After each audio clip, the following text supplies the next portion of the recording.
Pagpalang umaga po sa bawat isa. Pagpalang umaga rin po sulit sa ating Panginoon. Hallelujah. At sa umagang ito, ang ating morning devotion po ay magmumula po dito sa lugarin ng Lord of Faith, Shulin, Taiwan. At magandang bagay po na umaga pa lamang ay tayo nag-aaral na at nagpupuri na sa ating Panginoon. Amen. At sa oras na ito, tayo yung papasimula ng isang aminin sa ating Diyos na pinamagat ng pag-ising sa. Hindi po tayo umawis sa ating Panginoon. Hallelujah. Hallelujah. Pag-ising sa umaga, naalala kayo, nasasabik ang puso ko na makapiling kayo,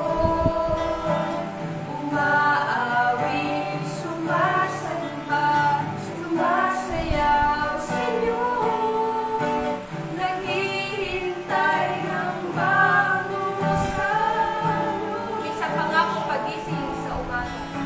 Pagising sa umaga, naalala kayo, nasasabik ang puso ko na makapiling kayo, umaawi, sumasamba, sumasayaw sa inyo, naghihintay ng bagong sanyo.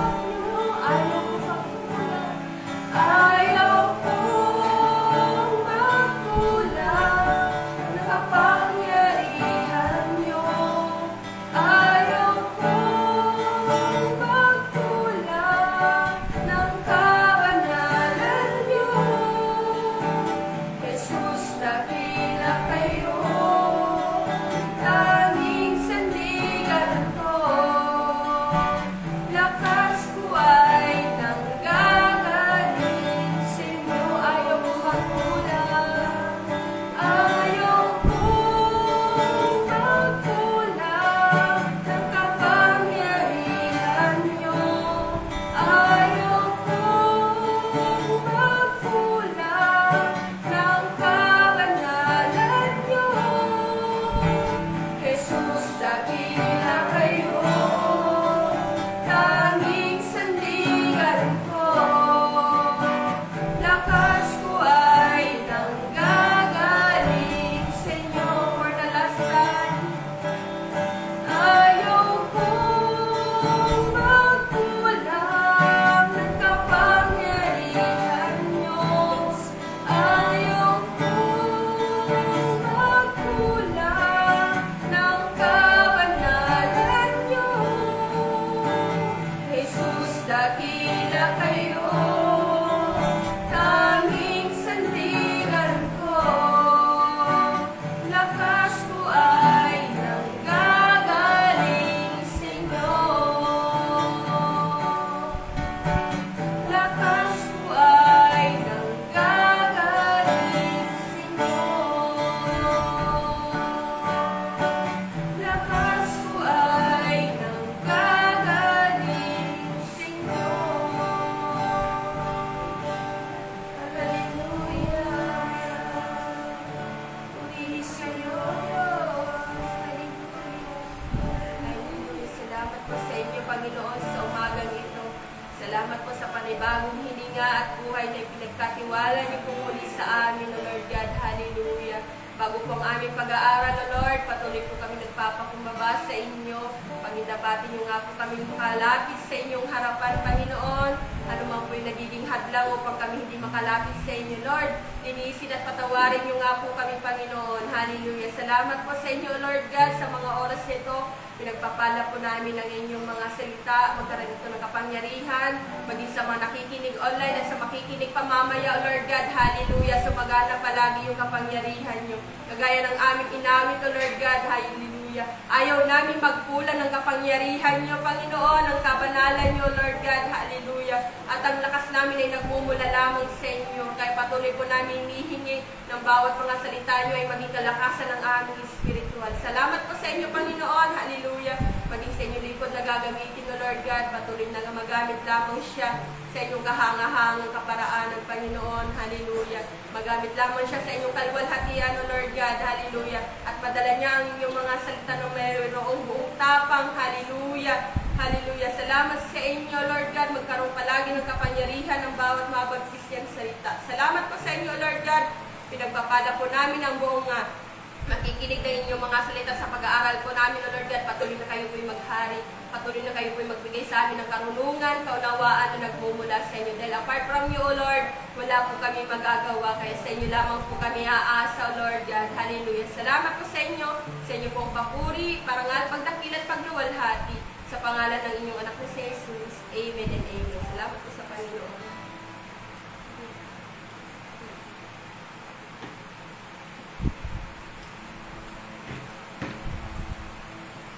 Hallelujah. Purihin ang Panginoon at salamat sa Diyos sa umagang ito. Tayo po'y mag-aaral ng salita ng Panginoon. Muli po isang mapagpalang umaga sa bawat isa. At salamat sa Diyos bago po tayo magsimula sa gawain. Tayo po muna sandaling manalangin. Hallelujah! Purihin kayo, O Diyos. Dakilain kayo, Panginoon. Salamat, Panginoon, sa panibagong kalakasan, sa panibagong umagang ito. Hallelujah! Minsan pa, Panginoon, patuloy namin sa inyo, inilalapit sa inyo ang aming mga puso. Patawarin niyo kami, O Diyos. Patuloy niyo kami nilahaan ng busilak na puso na nagmumula sa inyo. Pag-iisip, Panginoon, na nagmumula sa inyo. Hallelujah! Hallelujah! Salamat, O Diyos. At hayaan niyo, Panginoon, na sa umagang ito, O Diyos, patuloy namin, Panginoon, mapagsaluhan, O Diyos, maging mabuting almusal namin, Panginoon, yung salita niyo, Panginoon. Hallelujah. Salamat, Panginoon, at sa akin, O Diyos, na yung gagamitin na lingkod, patuloy niyo pa akong samahan, maghayag na may kapangyarihan na yung mga salita. Hallelujah. Para sa inyong kadakilaan, Panginoon, maihayag, O Diyos, ang inyong kapangyarihan na nagmumula sa inyo. Salamat, Panginoon, at patuloy namin kayong itinataas sa umagang ito. Hallelujah. Purihin ang iyong dakilang pangalan sa pangalan ng Panginoon Jesus. Amen and amen. At salamat sa Panginoon sa umagang ito. Ang pag-aaralan po natin ay matatagpuan po natin sa aklat ng mga gawa, chapter 3, verse 1 to 10. Sa aklat po ng mga gawa, chapter 3, verse 1 to 10. At ang title po ng pag-aaralan natin sa umagang ito ay Declaration with Faith. Amen. Declaration with Faith. O pagdideklara natin na may pananampalataya. At mapapansin nga natin dito sa Gawa chapter 3 verse 1 to 10, si Pedro at Juan ay mga lingkod ng Diyos, at bilang mga lingkod ng Diyos, naniniwala tayo na sila ay mapanalinginin o mahilig manalangin, at sa mga oras na ito ay ito yung oras din ng pananalangin nila. At sa isang pintuan ng templo, lagi po natin itong naririnig, sa isang pintuan ng templo na kung tawagin ay maganda, meron namang nakakaagaw pansin o merong isang sitwasyon sa isang lugar, merong taong lumpo na namamalimos. Amen po, kung ang isang lumpo, di ba po, sabi dito, araw-araw ay naroon siya. Amen, tunay na mapapansin talaga ng karamihan. Minsan, di ba, sa Pilipinas, karamihan makikita natin sa isang bahay-sambahan, doon nila inilalagay yung isang lumpo. At mapapansin pa ng karamihan kapag nadaan ka, kasi minsan yung lalagyan nila ng pera, inaalog nila yon para mapakinig ng mga tao. Amen po. At napansin na ni Pedro, dito po ay napansin ni Pedro nang dumaan po sila. Sabi nga dito sa Acts 3:4-5, tinitigan sa 3 nang makita niya sina Pedro at Juan papasok sa templo, humingi siya ng limos. Sabi dito sa 4, tinitigan siya ni Pedro at Juan. Pagkatapos sinabi ni Pedro sa kanya, tumingin ka sa amin. Sa verse 5 po, tumingin ang lalaki sa kanila na naghihintay na malimusan. Amen. Yung po yung ginawa ng isang lumpo. Sabi, tumingin ka. Ang ginawa ng isang lumpo, tumitig lang siya. At dito po nagkaroon ng declaration. Nagkaroon po ng declaration si Pedro. Sabi dito sa verse 6, pero sinabi ni Pedro sa kanya, wala akong pera. Ngunit maibibigay ako sa inyo. Sa pangalan ni Jesus na taga Nazaret, lumakad ka. Amen. Nagkaroon pa ng deklarasyon si Pedro. Sabi, sa pangalan ni Jesus na taga lumakad ka. Amen? At ano po yung nangyari? Ito po yung nangyari sa isang lumpo. Sabi po dito sa Acts 3:7-8, at hinawakan ni Pedro ang kanang kamay nito at pinatayo niya. Siya biglang lumakas ang kanyang mga paa at bukong-bukong. Tumayo siya agad at lumakad-lakad. Pagkatapos sumama siya kina Pedro at Juan sa templo, palakad-lakad at patalon-talon siyang nagpupuri sa Panginoon. Amen? Yun po yung nangyari. Dahil sa pagdideklara ni Pedro na may pananampalataya, ang nangyari sa isang lumpo ay nakalakad. Patalon-talon na lumalakad. Amen? Hindi lahat na may sakit o hindi lahat ng pangangailangan natin ay masasabi natin na pera yung pangangailangan. Pera yung sagot. Sapagkat yung isang lumpo, hinihingi lang niya pera.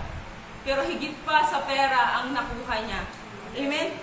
At hindi kailangan yun. O, ito, may sakit ka. 500 para gumaling ka na. Di ba po parang ganun minsan naririnig natin? O, 1,000, masakit na ang iyong magaling na ang sakit ng iyong ulo para gumaling ka na.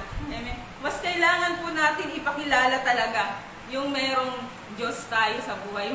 Mas nais makilala ng isang tao yung Panginoon. Amen? Gaano kaya kasaya ang isang tao na lumpo na nakalakad na? Ano kaya yung nararamdaman ng isang lumpo na sabi nga, I have no silver and gold, pero higit pa yung naranasan niya. Panghabang buhay na siyang makakalakad. Gaano kaya kasaya? Yung isang bulag din po, noong pinagaling ng Panginoong Hesus, gaano kaya kasaya? Gaano kaya kagalak ng kanilang mga puso nararanasan nila? Amen? Babasahin natin doon sa aklat ng 1, chapter 9, verse 6-7. Yung bulag po na pinagaling ng Panginoon, dumura siya at sa pamamagitan ng kanyang dura sa putik, nagawa kong putik yon at pinahid sa mata ng isang bulag. Amen po. At sinabi doon ni Jesus sa bulag, pumunta ka sa paliguan ng silong na maghilamos ka roon. Kapag sinabi pong silong, ibig sabihin po nun ay sinugo. Kaya pumunta nga ang bulag at naghilamos, na bumalik na siya ay nakakita na. Amen? Bulag na ipinanganak, lumpo na ipinanganak, kumbaga inborn na. Nangyayari ang mga yon para ipakita po yung ang kapangyarihan ng Panginoon. Itinakda na yun, na sitwasyon na yon para madakila ang pangalan ng Panginoon at para maihayag na ang Panginoon talaga po ay nagpapagaling. Amen? Kaya, anumang sitwasyon, laging natin isipin na nais ng Panginoon na makita natin ang kanyang kadakilaan. Amen? At sa isang pintuan ng templo na tinatawag na maganda, dati po sa isang pintuan ng templo na tinatawag na maganda ay lagi pong napapansin yung pangit na sitwasyon. At doon po sa magandang pintuan ng templo, sa magandang pintuan, mayroon pong magandang nangyari. Amen? Hindi na yung pangit na sitwasyon ang nakakaagaw pansin. Ito na po yung napansin ng karamihan at namangha. Marami pong namangha dahil sa nangyaring himala na gumaling ang isang lumpo. Sabi dito sa Acts 3:9-10, ito na po yung napansin ng nakaramihan. Sa 9, nakita ng lahat na lumalakad siya at nagpupuri sa Diyos. Sa 10, napansin nila na siya pala ang taong palaging nakaupo at humihingi ng limos doon sa pintuan ng templo na tinatawag na maganda. Kaya lubos ang kanilang pagkamangha sa nangyari sa kanya. Amen? Iyon na po yung napansin nila. Siguro maraming sasabi, paano yung nangyari? Maraming namangha. Siguro maraming katanungan sa kanilang isipan ng mga dumadaan doon na araw-araw nilang nakikita. Di ba siya yung lumpo? Pero ngayon tingnan nyo, maayos ang kanyang paglakad. Tumatalon-talon at ngayon ay nagpupuri na sa Panginoon. Amen? Yun na po yung napansin nila. Pero bilang mananampalataya, isa po yung tiyak sa atin. Amen? Pinagaling siya ng Diyos. Amen? At salamat sa Panginoon. Nais ng Panginoon sa umagang ito na huwag nating tingnan kung anong meron tayo. Nakakaranas tayo ng sakit, mga problema o sitwasyon. Nais ng Panginoon na huwag tayong mag-focus doon. Hallelujah. Tingnan natin kung ano talaga ang meron tayo. Kung ano ba yung nasa sa atin. Amen. Meron tayong Panginoon, Jesus. Amen. At salamat sa Panginoon. Hindi lang ang Panginoon nagbibigay ng kagalingan. nagbibigay rin ng Panginoon ng kaligtasan. Amen. At kaya kung hindi pa naligtas sa inyong pamilya, kung sa ating mga pamilya ay tayo pa lang yung nakakilala sa Panginoon, panampalatayaan natin yon, panghawakan natin yung pangako ng Panginoon sa Acts 16:31, sumagot sila, sumampalataya ka sa Panginoong Hesus at maliligtas ka at ang iyong pamilya. Amen. Panghawakan natin yon, declare natin sa Panginoon na huwag tayong papayag na tayo lang yung naglilingkod. Tulungan tayo ng Panginoon na, Lord, I declare, sabi niyo sa inyong pangako, isa na naglilingkod sa inyo, ang buong sambahayan na ay maliligtas. Huwag tayong papayag. Tulungan tayo ng Panginoon na makasama natin ang ating pamilya sa paglilingkod. Amen? At ang Panginoong Hesus, hindi lang nagpapagaling, hindi lang nagliligtas. Ang Diyos natin ay Diyos ng kaayusan. Sabi doon sa unang Korinto 14:33,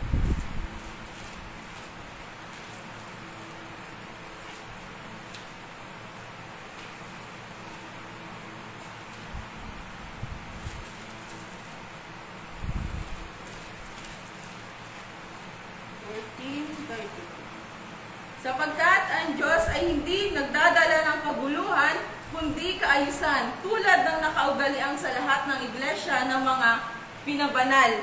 Amen? Sabi dito, hindi siya nagdadala ng kaguluhan. Kaya kayang-kayang ayusin ng Diyos ang mga problema sa loob ng bahay-sambahan, yung mga hindi pagkakaintindihan, pagbubuklod-buklod, problema sa pamilya. Amen po, pagkawatak-watak, mga kaguluhan, o mga problema sa kaibigan, problema sa mag-asawa. Declare natin yon in the name of Jesus. Maranasan ang kaayusan sa lahat na namamagitan ng problema. Amen. Dahil ang Diyos natin, ang sabi po doon, hindi siya nagdadala ng kaguluhan, kundi kaayusan at kapayapaan. Amen. Kaya kung sa mga oras na ito, may nakikinig, mga nawawala ng pag-asa dahil sa pagkabigo sa trabaho na pinapasukan, o mga rejection sa mga ina-applyan sa trabaho, o wala pang sagot sa mga ina-applyan, mga nag-a-apply pa ibang bansa, mga naluging negosyo, company na pinapasukan, maalala natin na sa Diyos ang pag-asa. Amen? Nasa Panginoon ang pag-asa natin. Sabi dun sa aklat ng Roma 15:13,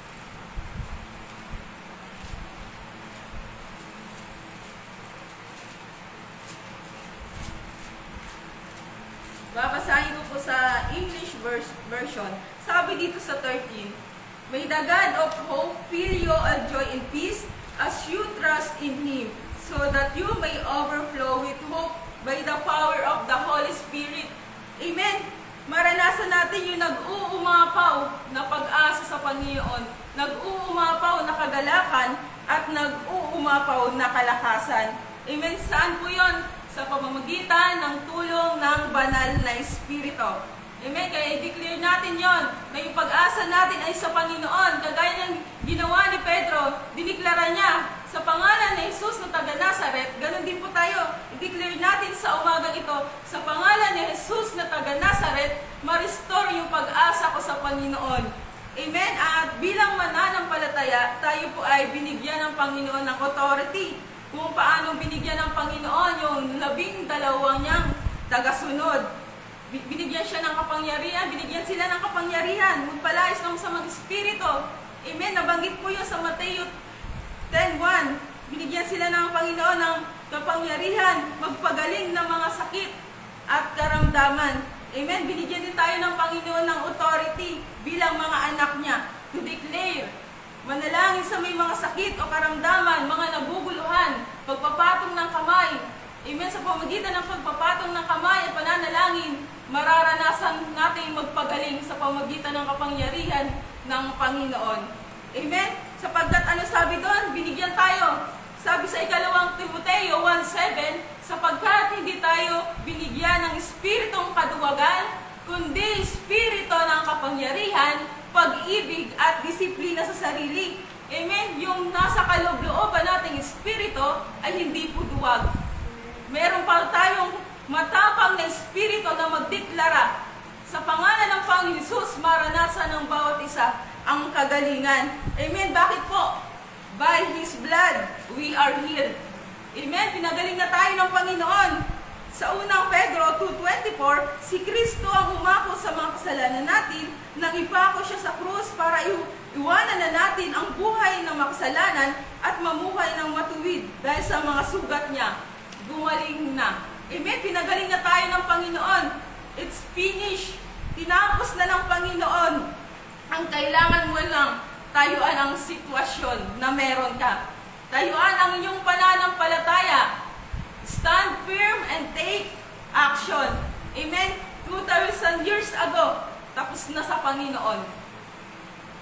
Kung paano ginawa ng isang lumpo, tumayo siya sa kanyang pananampalataya at nakalakad siya, lumakad siya sa kanyang pananampalataya. Amen? Nais ng Panginoon na magkaroon talaga tayo ng buong puso. 2,000 years ago, tapos na yung mga problema natin, tinapos na ng Panginoon. Yung sakit natin, tapos na yan sa Panginoon.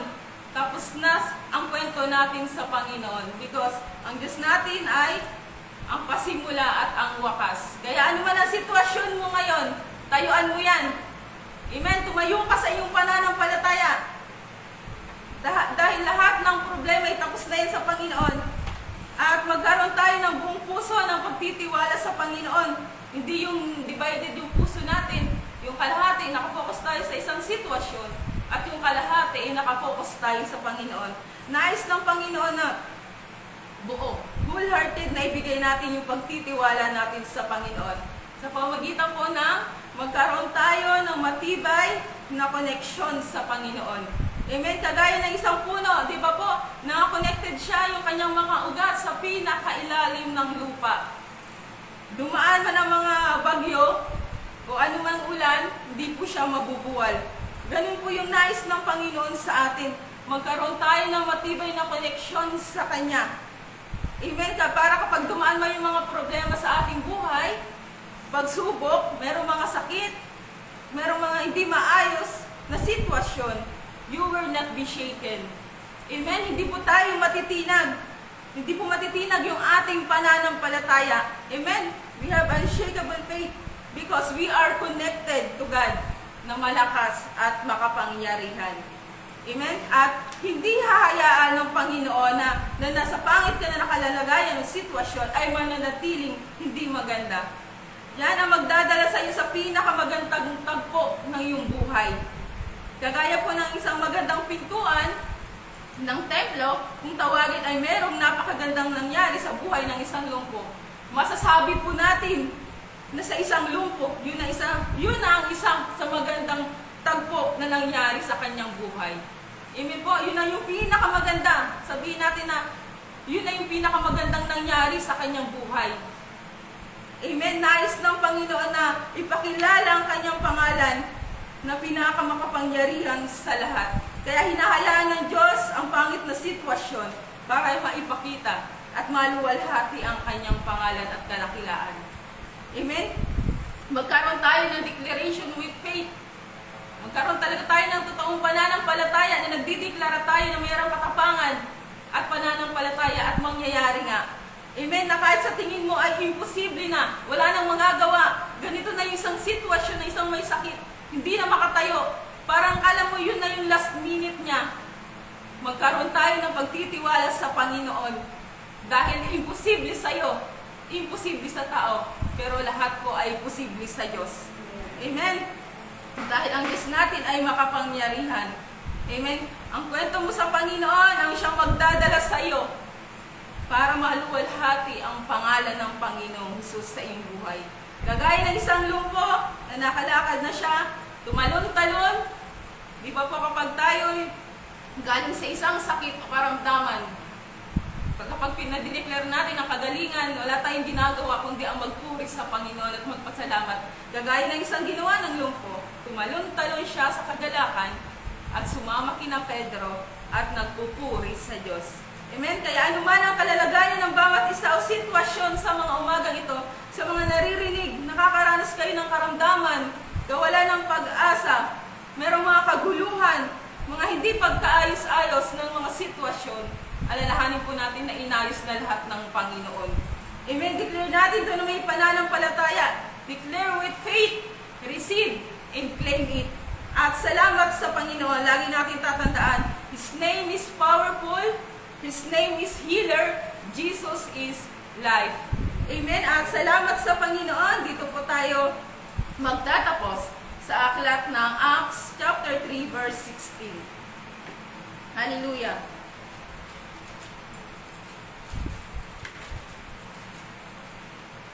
Sabi po dito sa Acts chapter 3 verse 16, ang pananampalataya kay Jesus ang siyang nagpalakas sa taong ito na inyong namukhaan at nakikita ngayon, kayo man ay mga saksi at gumaling. Siya nangyari ito dahil sa pananampalataya kay Jesus.